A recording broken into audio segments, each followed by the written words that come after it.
Oi pessoal, tudo bem com vocês? Professor Júnior aqui mais uma vez para nossas aulas de biologia.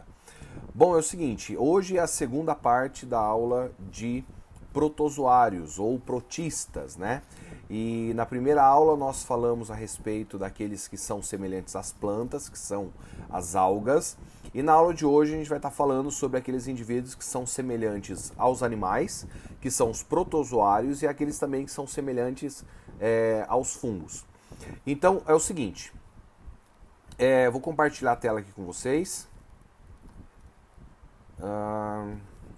Aí, tá aqui, beleza. Então vamos lá. O primeiro grupo aqui dentro dos protozoários, você tem que entender que os grupos eles são diferenciados de acordo com a forma que o indivíduo se locomove. Então, de acordo com a forma do indivíduo que se locomove, ele entra em um determinado grupo, tá? E uma coisa muito interessante, dentro dos protozoários, é onde você tem os indivíduos patogênicos, ou seja, aqueles que podem causar doenças, tá bom? Que eles podem causar doenças. Então, o que é interessante você saber aqui? No final dessa aula, eu coloquei uma tabelinha lá para ajudar vocês. Mas você que já está anotando, você procure anotar quem é o causador, o agente etiológico, o causador da doença, tá? E também quem é o vetor, ou seja, quem é o transmissor da doença. Então são dois termos importantes para você saber. O agente etiológico, tá bom? E quem é o vetor dessa doença.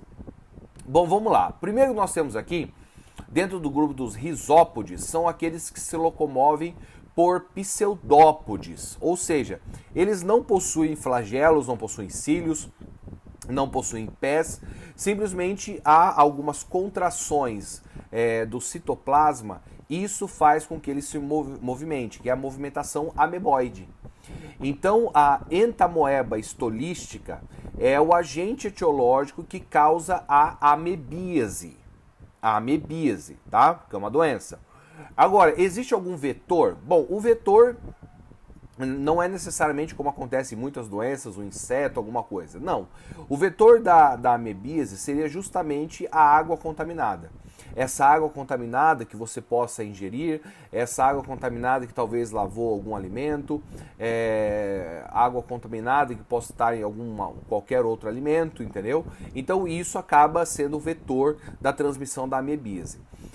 Dentro aqui desse grupo, então a gente tem representante, obviamente, a ameba, que é unicelular. Ela é um parasita e também vida livre em água. Então, aquela que causa a doença, ela é um parasito. E como ela vive em água doce, ela também tem o vacúolo contrátil para controle osmótico. O próximo grupo aqui é o grupo dos mastigófaros. Esses mastigófaros são um grupo do qual eles se locomovem por flagelos. Então, risópodes por pseudópodes, falsos pés, contrações ali do citoplasma. Os mastigófaros, eles se locomovem por flagelos. E nós temos três aqui. Nós temos a Giardia lamblia, né? Que é causador da giardíase. A giardia, ela é o agente etiológico que causa a giardíase. O vetor é muito parecido com o da amebíase. Então, água contaminada, alimento contaminado, que você possa acabar ingerindo. E a giardíase, ela ataca diretamente no intestino, então causando dores abdominais, cólicas intestinais, gases. Então é uma doença aí que é parasita, embora tenha aí uma forma de solucionar, mas ela acaba levando a um certo incômodo. A outra que nós temos aqui é o Trypanosoma cruzi. O Trypanosoma cruzi é o agente etiológico causador da doença de Chagas. O vetor para essa doença é aquele inseto, o barbeiro, que a gente geralmente encontra muito em casas de madeira ainda, em fendas, em lugares que estão amontoado coisas, você acaba encontrando. Então a picada desse mosquito acaba levando a transmissão do Trypanosoma cruzi para a doença de Chagas. A outra que nós temos aqui é a leishmania. Então, a leishmania é o gênero da leishmaniose, que são os agentes etiológicos que causam essas feridas aqui.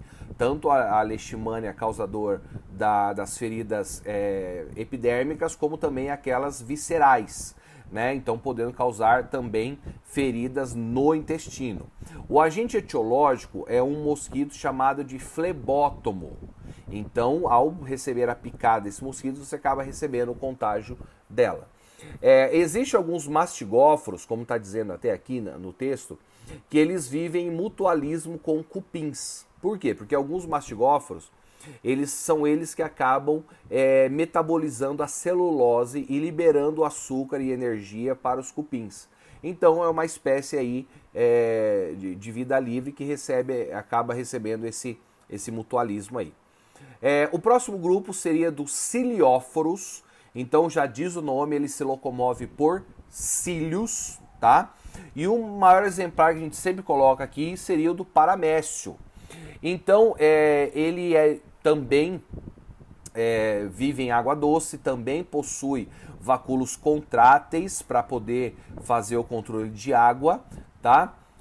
Ele se alimenta através da citofaringe por fagocitose, então ele engloba o alimento para poder digerir, tá? E o último grupo aqui, dentro desse grupo dos protozoários, são os esporozoários. Os esporozoários, eles não possuem meios de locomoção. Então eles não têm pseudópodes, eles não têm cílios, eles não têm flagelos. Então eles se locomovem através do quê? Através do sangue de um outro indivíduo. Ou seja, ele é um parasita intracelular obrigatório. Então ele tem que entrar em contato diretamente com o sangue do indivíduo e aí sim ele vai se locomover para causar aí as suas patogenias. Um dos exemplos que eu coloquei aqui é o plasmódio. O plasmódio é esse camaradinho que você está vendo aqui. Ele é o causador da malária. Então existe um mosquito que é o vetor, é um mosquito chamado de Anopheles, com PH, Anopheles. E ele, quando pica a pessoa, você recebe isso e ali dentro eles se reproduzem e quando um novo Anopheles acaba recebendo, te picando novamente, ele recebe esse plasmódio e ali acontece novamente a sua reprodução e esse ciclo todo que acontece para a distribuição da malária. Aqui nós temos exatamente o ciclo todo da malária. Então, ele mostra aqui o seguinte, ó, quando ele pica o ser humano, ele injeta formas infectantes denominados de esporozoítos. Esporozoítos. Esses esporozoítos, eles ficam na glândula salivar do Anopheles. Então, quando ele acaba picando, ele manda esses esporozoítos. Aí, o que acontece? Eles se dirigem diretamente ao fígado humano, onde eles começam a se multiplicar. Assim, em seguida, eles começam a se alojar dentro dos glóbulos vermelhos, a fim de consumir o quê? Uma proteína que a gente conhece bastante. Eles começam a consumir a hemoglobina. Aí nessa fase que eles estão crescendo, estão se nutrindo, eles são chamados de trofozoítos, que está aqui em negrito na sua tela. Aí, ainda nos glóbulos vermelhos, eles iniciam a reprodução assexuada. Então eles começam a se autodividir ali e cada trofozoíto forma 36 merozoítos, tá? E merozoítos. Aí, em consequência dessa multiplicação, o que acontece? Eles acabam rompendo a membrana plasmática e aí quando começa a ter os sintomas relacionados à malária, né? Então esse processo ele é caracterizado por febres totalmente intensas. E aí, esses merozoítos, eles acabam sendo voltados para o Anopheles, quando ele acaba pica uma pessoa que tem esses merozoítos, e lá esses merozoítos se transformam em células sexuais, onde tem então a reprodução sexuada dentro do Anopheles. E após essa reprodução sexuada, ele vai se tornar novamente o esporozoíto, vai para a glândula salivar e continua o quê? Continua todo esse ciclo infeccioso. Aqui está um diagrama mostrando como funciona a parte de reprodução sexuada e assexuada. Então a reprodução sexuada ela acontece no intestino do Anopheles e a reprodução assexuada ocorre nos seres humanos. Aqui está um mapa de distribuição de malária no planeta. Então as áreas mais escuras são áreas das quais tem uma matriz de risco muito grande, como acontece ali em alguns países relacionados à África. Mas você percebe que aqui no nosso país, no Brasil, também tem alguns lugares que acabam sendo riscos de transmissão. E por último aqui nós temos o grupo que são semelhantes aos fungos, que são os mixomicetos. Eles se locomovem como as amebas, então tem um movimento ameboide, só que eles não têm parede celular. Não tem parede celular. Eles são gelatinosos, heterotróficos, então eles precisam de outros indivíduos para se alimentar. Eles também se alimentam de matéria orgânica por fagocitose. Então, como eles se alimentam muito semelhante à forma que os fungos se alimentam, então eles por isso são chamados de seres semelhantes aos fungos, que são esses gelatinosos que vocês estão vendo aqui. E aqui eu coloquei para você, tem um outro exemplar aqui, também dentro dos esporozoários, que é o Toxoplasma gondii. O Toxoplasma gondii, ele é o agente etiológico que causa a toxoplasmose. O vetor dela, assim como grande parte do reino protista, seria carne mal cozidas, né, que a gente acaba se alimentando de algumas carnes que são mal cozidas, e então ali ela vai formando cistos teciduais, que a gente chama, e ao você ingerir isso, você acaba recebendo essa contaminação. Através da água contaminada, através de alimentos também mal lavados e até mesmo contato com fezes, né?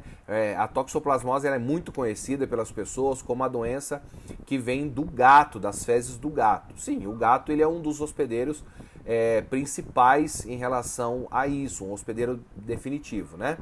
E causando também a toxoplasmose. A toxoplasmose muitas vezes ela acaba sendo assintomática.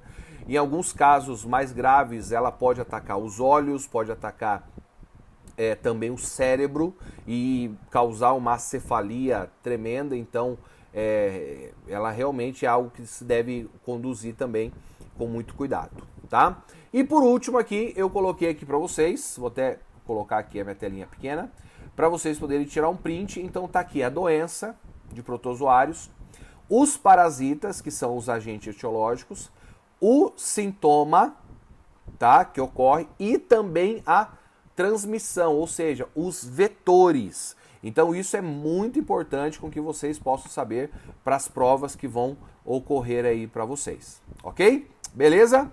Espero que tenham conseguido entender bem. O próximo conteúdo vai ser sobre os fungos, então nos vemos nas próximas aulas. Um grande abraço para vocês, fique com Deus e um ótimo dia de estudo. Tchau, tchau.